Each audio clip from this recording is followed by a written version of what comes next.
At 4:30 a.m. on June 16, 2024, a fatal shooting took place inside the kitchen of Smith State Prison, a maximum security facility in Glenville, Georgia. The victim was a 24-year-old food service employee working her routine shift. The shooter was an inmate serving a 20-year sentence for violent crimes. Within hours, both were dead, one at the scene, the other at a hospital. A firearm was recovered. A suicide note was found. And almost nothing about the sequence of events made sense. 4-year-old Ariane Grace was working as a food service employee for Aramark in the prison when inmate Jadrakus Hart, who was in a personal relationship with her, shot her and then himself. Our Tyler Mannion has been looking into this all day. Joins us now live in the studio. Tyler, what new information have you been able to learn? The Department of Corrections immediately labeled the incident isolated and assured the public that the weapon had been secured. But inside the facility, staff and inmates were already circulating details that didn't align with the official version. Rumors pointed to a personal relationship between the worker and the inmate. Others questioned how a loaded gun entered one of Georgia's most heavily guarded institutions. Security checkpoints, reinforced barriers, and routine searches were all designed to prevent this very scenario. The victim's family wasn't informed by authorities. They learned of her death through a call from inside the prison, placed using a contraband cell phone. Their questions were immediate. Where were the guards? How did a prisoner obtain a gun? Why was a civilian worker left so vulnerable in a controlled environment? This is not just an account of two deaths. It is an investigation into a system that failed to prevent them. From internal misconduct and contraband trafficking to gaps in oversight and blurred professional boundaries, this case opens a deeper look into what's really happening behind prison walls. The facts that have emerged raise even more questions, and what remains hidden may be more disturbing than what's been disclosed. Stay with us as we unravel this shocking story and uncover the heartbreaking details of what led to this senseless loss. Before we begin, let us know in the comments, where are you watching from, and what are your thoughts as the story unfolds? Welcome to True Crime Tales, where we reveal the crimes that shock communities and the secrets hidden behind closed doors. Hit subscribe and turn on notifications. You won't want to miss what's coming next. Now, let's begin. Ariane Shavia Grace was a 24-year-old resident of Statesboro, Georgia. She was a mother of two young children, a 4-year-old daughter and a 1-year-old son. By all accounts, she carried the responsibility of motherhood independently. She lived a routine shaped by long hours and limited resources, centered on the goal of giving her children a better future. Her family described her as reliable and hardworking. She did not have a criminal record, and there is no evidence of behavioral issues at work. Those close to her reported that she kept to herself, focused on raising her children, and working as many hours as she could manage. Her personal life remained relatively private, and she had no public record of prior relationships with anyone incarcerated.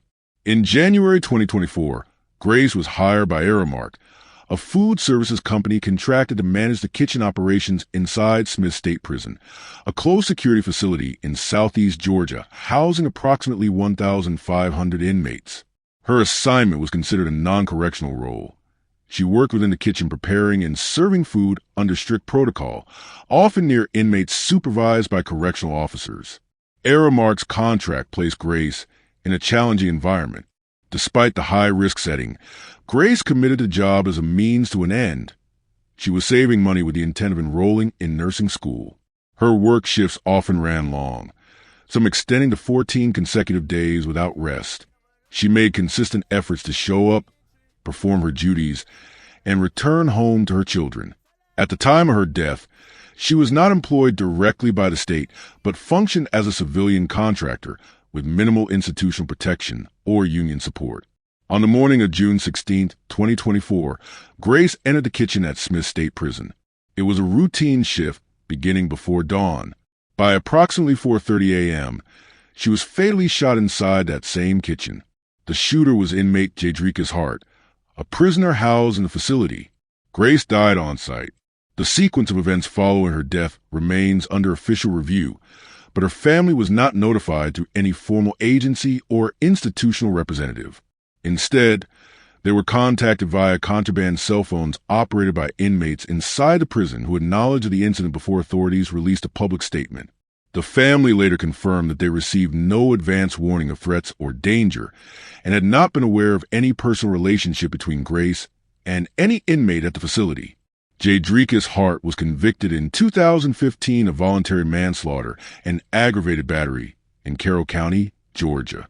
He was sentenced to 20 years in prison. At the time of the incident, he had roughly 19 years remaining on his sentence, with an earliest projected release date in 2043.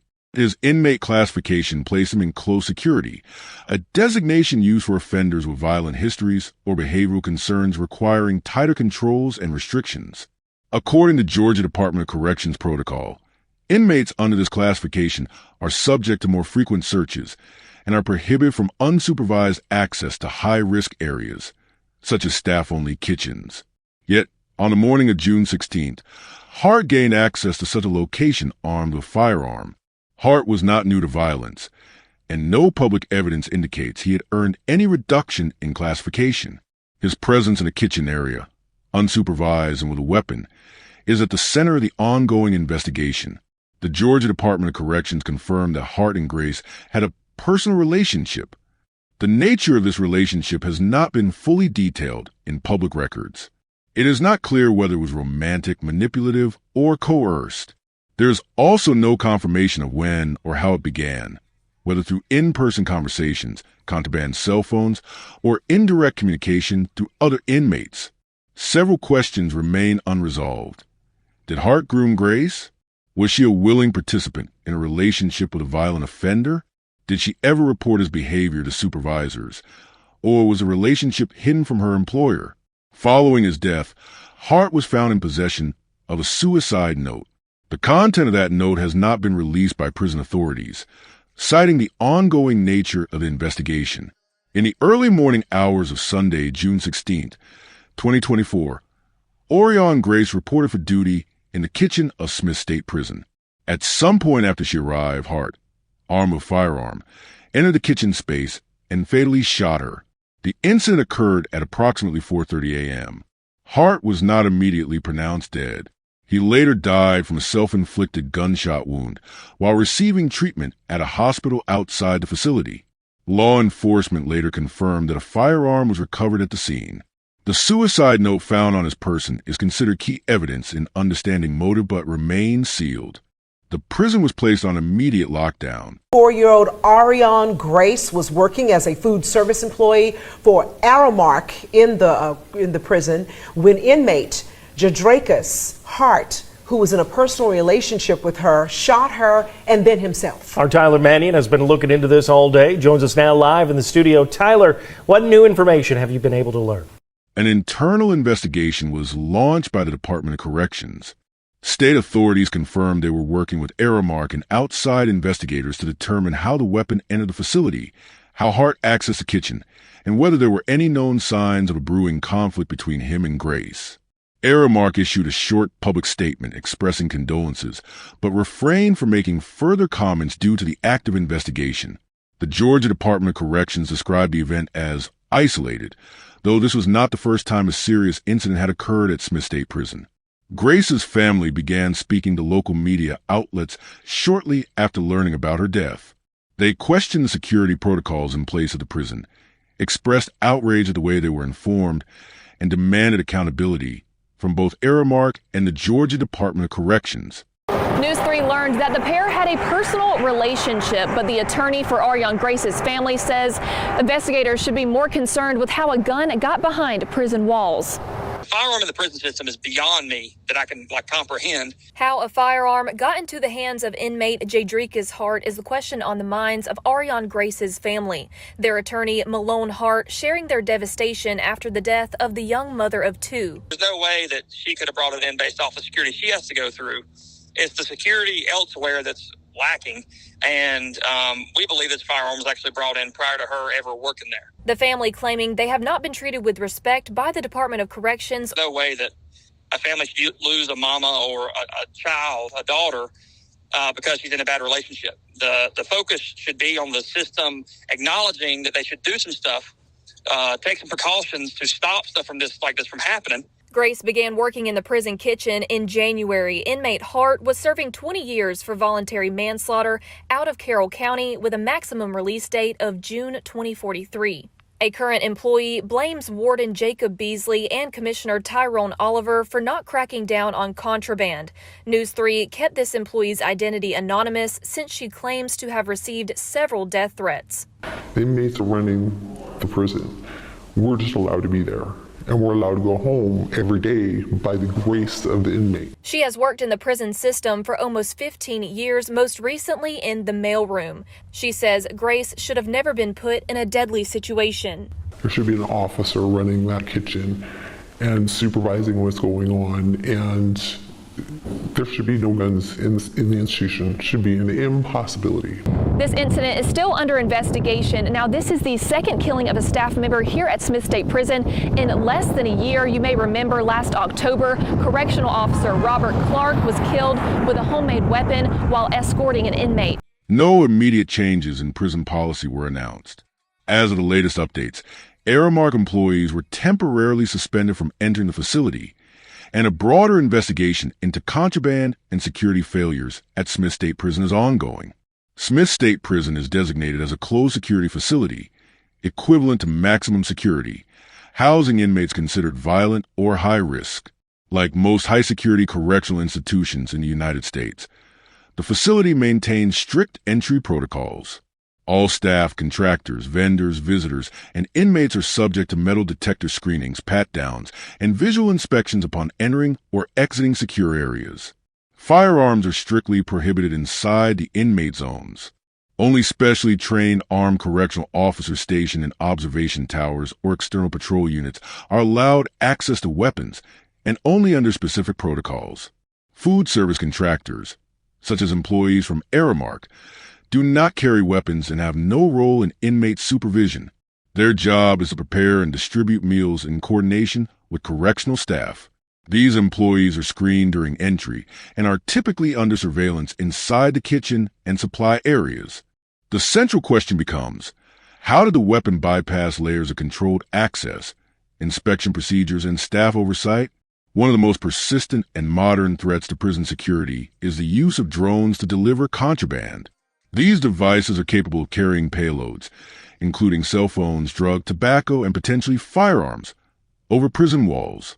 Some facilities nationwide have reported instances of handguns being dropped via drones, often during low visibility hours, such as early mornings or late nights. Smith State Prison has had prior incidents involving drone contraband deliveries, as confirmed in DOC incident logs dating back several years. However, the use of drones to transport firearms is rare and logistically difficult due to weight and bulk of most handguns. Yet it remains a possibility, especially if parts of firearm were delivered separately and assembled internally by inmates or accomplices. Correctional institutions depend heavily on the integrity of their staff. However, investigations across the U.S., including Georgia, have revealed repeated instances of staff members acting as contraband couriers in exchange for payment or under coercion. Items smuggled by staff often bypass security checks due to familiarity or reduced scrutiny. In this case, the possibility exists that an employee, whether a correctional officer or a contractor, facilitated the gun's entry. Relationships between staff and inmates, whether consensual, transactional, or manipulated, create high-risk scenarios for security breaches. The confirmed personal relationship between Hart and Grace further complicates this possibility. Investigators are examining staff rosters, visitor logs, and surveillance footage from preceding days and weeks to identify any staff behaviors or lapses that may have contributed to the gun's presence. Deliveries of supplies, including food, maintenance items, and industrial materials, enter the prison through designated access points, often referred to as back gates. These entries are supposed to be secured and monitored by correctional staff. However, these areas are commonly exploited for smuggling due to high traffic and volume. Bulk deliveries create blind spots. For example, if a firearm were hidden inside a food delivery crate, under packaging, or within maintenance equipment, it might bypass shallow inspections. If complicit staff or contractors were involved, the weapon could be planted during a shift when surveillance or supervision was minimal. Although less likely, inmate visitation or postal mail can be exploited to introduce small contraband. Some prisons have reported creative smuggling of weapon components or 3D printed items via packages or personal effects. Mail is screened, but small internal parts of a firearm might escape detection if sent in pieces or embedded in non-metallic packaging. There is no public confirmation that Hart received suspicious mail or visits in the days prior, but this line of inquiry remains open in the broader investigation. Security breaches at Smith State Prison are not unprecedented. In 2022, a whistleblower from within the Department of Corrections reportedly raised alarms regarding the potential smuggling of firearms into Georgia's prison system. Internal documentation, while not publicly disclosed, suggested vulnerabilities in staffing, surveillance, and contraband detection. Despite these reports, there is no record that any comprehensive action was taken in response. The whistleblower's concerns were allegedly minimized or buried. With the fatal shooting in 2024, the credibility of those earlier warnings gains renewed attention. This raises a broader question. Was this incident preventable? The answer hinges on whether warning signs were adequately documented, communicated, and acted upon by prison leadership and state oversight bodies. Smith State Prison, located in Glenville, Georgia, is a closed security facility housing approximately 1,500 adult male inmates. It is among the most restrictive institutions in the state, housing individuals convicted of violent offenses, escape risks, and disciplinary problems. Its purpose is to serve as a controlled and highly supervised correctional environment with reinforced physical security and tight regulation of movement, access, and inmate behavior. Despite its designation, Smith State has experienced multiple documented security failures over the past 5 years. These include both internal violence and external corruption schemes, exposing weak points in operational control and oversight. Just 8 months before the Grace shooting, Officer Robert Clark was killed on duty by an inmate wielding a homemade weapon. The incident underscored the extreme dangers posed by both the inmates and the institutional lack of protection for employees. Clark's death led to calls for increased officer training, more secure equipment and technology upgrades, but no major policy shift occurred. In 2023, Warden Brian Adams was arrested on charges related to a federal contraband ring. Investigators allege that Adams participated in or enabled a smuggling network involving money, drugs, and illicit communication tools. This high-level corruption shattered public confidence and revealed a culture of impunity inside Smith State's leadership. Since 2021, the U.S. Department of Justice Civil Rights Division has been investigating Georgia's entire prison system. The probe centers around patterns of inmate-on-inmate violence, systemic neglect, and human rights violations. Smith State is one of the facilities under close observation. The DOJ inquiry remains open and could yield legal or federal oversight action if findings confirm long-standing systemic failure. In response to the Grace shooting, Georgia's governor authorized a third-party investigation to assess correctional facility operations statewide. The consulting firm Guidehouse Incorporated was hired to conduct a top-to-bottom review of contraband management, staff oversight, and physical security. The Georgia Department of Corrections issued a public statement reaffirming its commitment to safety and accountability, while also defending the integrity of its broader system. The state legislature created a subcommittee on prison safety and staffing, scheduled to present findings by the end of 2024. As Grace's employer, Aramark Correctional Services has come under scrutiny. Though not directly accused of wrongdoing, the company has suspended all its employees from Smith State pending investigation results. Aramark issued a brief statement expressing condolences, but cited legal restrictions in offering further comment. The company has not disclosed whether Grace received training on staff, inmate boundaries, or whether she reported any concerns prior to her death. Critics argue this highlights gaps in contractor training, accountability, and communication within prison environments where private companies operate alongside state-employed corrections officers. On June 16, 2024, 24-year-old Orion Grace was shot and killed inside Smith State Prison, a maximum security facility in southeast Georgia. The shooter was identified as inmate Jadricus Hart, who was later found dead of a self-inflicted gunshot wound. The Georgia Department of Corrections, GDC, confirmed the incident occurred during an early morning kitchen shift and involved a contraband firearm. The GDC described it as isolated for the family of Orion Grace. That explanation was insufficient. Her mother, Desonda Higgins, publicly addressed the case, stating, "They failed to protect her. The state failed her." She expressed outrage not only at the nature of her daughter's death, but at the manner in which the news was delivered. Higgins was not contacted directly by prison authorities or Aramark, the company that employed her daughter. Instead, she learned of the incident through calls made from inside the prison, using contraband cell phones. The family's trust in the state collapsed immediately, raising serious questions about transparency and the chain of communication during emergencies. Higgins criticized the Georgia Department of Corrections for its failure to ensure the basic safety of its employees, and for what she described as a culture of silence and negligence. Her daughter, she emphasized, had 2 young children and was working long hours to build a stable future. Her death inside a state-controlled facility with maximum security protocols highlighted, in Higgins' view, the breakdown of institutional safeguards. As the story gained attention, the community in Statesboro and surrounding areas responded. Vigils were organized, including candlelight memorials and balloon releases. Community members gathered to honor Grace's life and to demand answers. Many wore shirts with her photo and messages of remembrance. Co-workers from Aramark and employees of Smith State Prison also expressed disbelief. Some anonymously reported that warnings about contraband and improper relationships between inmates and staff had been raised before, but were routinely ignored. On social media, hashtags like #JusticeForOrion began trending locally. Friends posted memories, while others voiced frustration about the state's prison system. Local news outlets ran interviews with the family, amplifying their call for accountability and reform.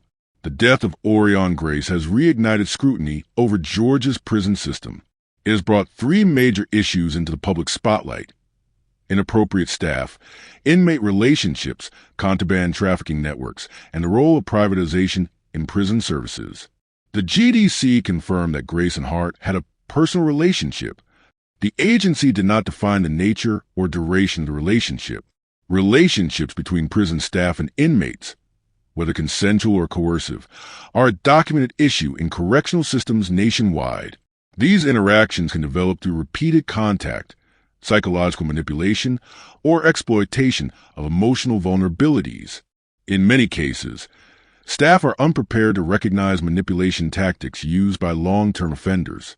This case raises questions about the frequency of such relationships within Georgia prisons and whether there are sufficient protocols in place to detect them. Most institutions rely on internal reporting and behavioral monitoring, but critics argue that these measures are insufficient, especially among contract workers who may not receive the same training as full-time officers. The blurred line between duty and personal interaction in closed environments becomes a breeding ground for risk. No information has been released on whether any staff reported concerns about Grace and Hart prior to the shooting. Perhaps the most alarming element of the case is the presence of a firearm inside a maximum security prison. Cell phones, drugs, and improvised weapons are often smuggled into correctional facilities, but firearms are extremely rare. Investigators have not publicly disclosed how the gun entered the prison. However, there are multiple suspected methods. Drone drops over fences, a rising concern across U.S. prisons. Bribery and staff complicity, especially given previous corruption cases at Smith State. Inadequate screening of deliveries at the facility's back gates. Smith State Prison already had a track record of contraband problems. In 2023, its former warden was arrested on charges of participating in a criminal enterprise involving smuggling and bribery.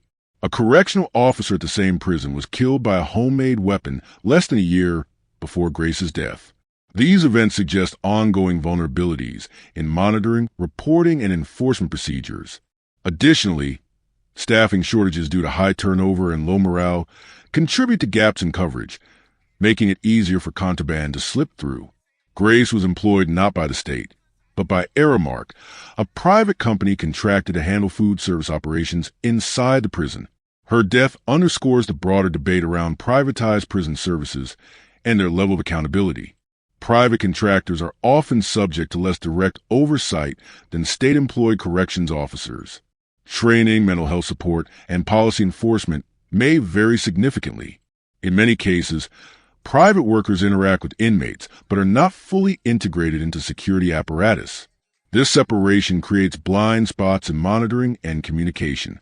The presence of private companies inside secure state-run institutions has long been controversial. Critics argue that privatization prioritizes cost efficiency over safety and transparency. The death of a contract worker due to an internal relationship with an inmate and the smuggling of a gun raises urgent questions about the risks of outsourcing critical operations in a high-risk environment. 3 parallel investigations are currently in motion. An internal GDC probe focused on how the incident occurred and the role of prison staff. An independent security audit led by Guidehouse Incorporated, commissioned by the state to assess overall prison operations. The U.S. Department of Justice, DOJ, continues its broader civil rights investigation into violence and misconduct within Georgia's prison system, launched in 2021. The results of these investigations will likely shape future policies and disciplinary actions. Grace's family may pursue a wrongful death lawsuit, citing negligence, lack of protective protocols, and failure to maintain a safe working environment. Aramark, the Department of Corrections, or both may be named as defendants depending on findings.